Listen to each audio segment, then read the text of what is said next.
Down in the hole, Mrs. Fox was tenderly licking the stump of Mr. Fox's tail to stop the bleeding. "It was the finest tail for miles around," she said between licks. "It hurts," said Mr. Fox. "I know it does, sweetheart, but it'll soon get better." "And it'll soon grow again, Dad," said one of the small foxes. "It will never grow again," said Mr. Fox. "I shall be tailless for the rest of my life." He looked very glum. There was no food for the foxes that night, and soon the children dozed off. Then Mrs. Fox dozed off. But Mr. Fox couldn't sleep because of the pain in the stump of his tail. "Well," he thought, "I suppose I'm lucky to be alive at all. And now they've found our hole, we're going to have to move out as soon as possible. We'll never get any peace if we..." What was that? He turned his head sharply and listened. The noise he heard was the most frightening noise a fox can ever hear. The scrape, scrape, scraping of shovels digging into the soil. "Wake up!" he shouted. "They're digging us out!" Mrs. Fox was wide awake in 1 second. She sat up quivering all over. "Are you sure that's it?" she whispered. "I'm positive. Listen!" "They'll kill the children!" cried Mrs. Fox. "Never!" said Mr. Fox. "But darling, they will," sobbed Mrs. Fox. "You know they will." Scrunch, scrunch, scrunch went the shovels above their heads. Small stones and bits of earth began falling on the roof of the tunnel. "How'll they kill us, Mummy?" asked one of the small foxes. His round black eyes were huge with fright. "Will there be dogs?" he said. Mrs. Fox began to cry. She gathered her 4 children close to her and held them tight. Suddenly, there was an especially loud crunch above their heads, and the sharp end of a shovel came right through the ceiling. The sight of this awful thing seemed to have an electric effect upon Mr. Fox. He jumped up and shouted, "I've got it! Come on! There's not a moment to lose! Why didn't I think of it before?" "Think of what, Dad?" "A fox can dig quicker than a man," shouted Mr. Fox, beginning to dig. "No one in the world can dig as quick as a fox." The soil began to fly out furiously behind Mr. Fox as he started to dig for dear life with his front feet. Mrs. Fox ran forward to help him. So did the 4 children. "Go downwards," ordered Mr. Fox. "We've got to go as deep as we possibly can."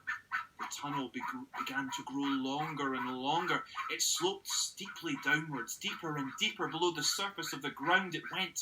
The mother and the father and all 4 of the children were digging together.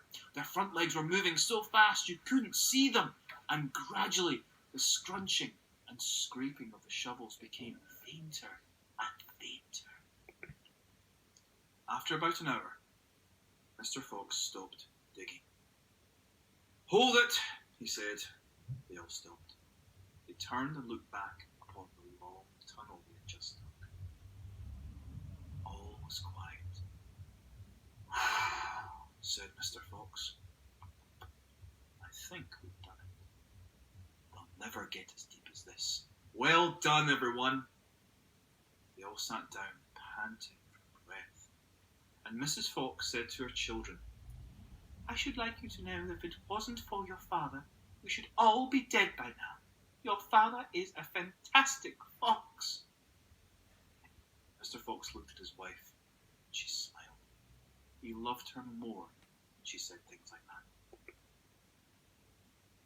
As the sun rose the next morning, Bogus, Bunce and Bean were still digging. They had dug a hole so deep you could have put a house into it, but they had not yet come to the end of the fox's tunnel. They were very tired, very cross. "Dang and blast," said Bogus. "Whose rotten idea was this?" "Bean's idea," said Bunce. Bogus and Bunce both stared at Bean. Bean took another swig of cider, then put the flask back into his pocket without offering it to the others. "Listen," he said angrily. I want that fox. I'm going to get that fox. I'm not giving in till we strung him up over my front porch, dead as a dumpling. We can't get him by digging, that's for sure, said the fat bogus. I've had enough of digging. Bunce, the little pot-bellied dwarf, looked up at Bean and said, Have you got any more stupid ideas, then? What? Said Bean. I can't hear you. Bean never took a bath. He never even washed. As a result, his ear holes were clogged with all kinds of muck and wax and bits of chewing gum and dead flies and stuff like that.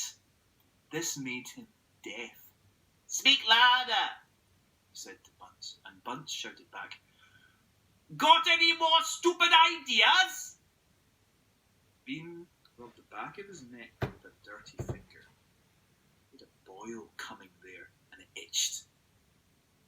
What we need on this job, he said, is machines. Mechanical shovels.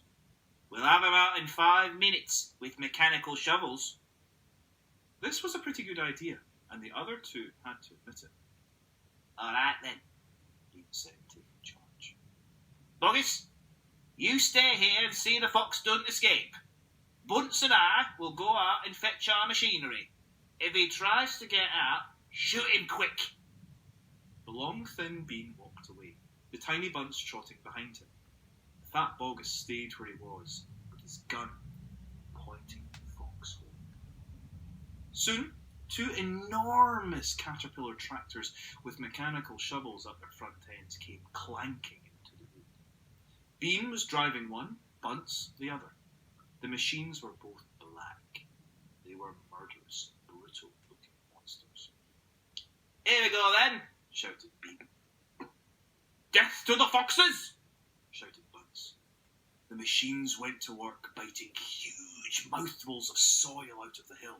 The big tree under which Mr. Fox dug his hole in the first place was toppled like a matchstick. On all sides, rocks were sent flying, and trees were falling. The noise was deafening. Down in the tunnel, foxes crouched, listening to the terrible clanging and banging overhead. What's happening, Dad? Cried the small foxes. What are they doing?